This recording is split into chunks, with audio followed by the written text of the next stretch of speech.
Жамбыл Жабаев көшесіндегі жаңа гүлзар ұлттық нақышта безендірілген. Жуырда ғана бұл жер толыққанда абаттандырылды. Сәнді орындықтар мен көрікті мұнараларға қоса, ұлтымыздың болмысын айқындайтын әшекей бұйымдар мен дәстүрлі сандықтар қойылды. Бұл сквердің авторы Болат Мұхамедиев деген кісі Астана қаласынан.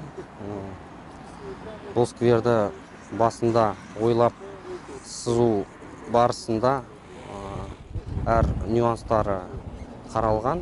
Ыдыс сандық пен киім сандық қазақ халқының тұрмысынан сыр шертсе, алқа мен сақина сән дизайнының ерекше үлгісі ретінде көз сүйсіндіреді. Әр фигура осы жерге екі-екіден қойылды. Жаңа гүлзар әсемдігімен ғана емес, сондай-ақ ақпараттық ситибордтармен ерекшеленеді. Улица Жұмабаева. Қала бойынша 9 жаңа ситиборд қойылды. Олар Жамбыл көшесінен бөлек Жұмабаев, Сүтішев, Брусиловский көшелерінде орналасқан. Ситибордтың бір жағы қозғалыста болса, екінші жағы тұрақты. 5 ақпарат айналып өзгереді. Қазіргі уақытта жаңа гүлзар қалалықтардың сүйікті мекеніне айналып үлгерді. Сондай әдемі, осыны жасаған кісілерге өте мыңда бір рахмет. Бұрынғыдан Петропавловск көркейіп жатыр.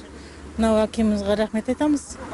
Тек қана жақсылық аманшылық бұл. Бүгінде экспозицияға 8 шағын архитектуралық фигуралар қосылады.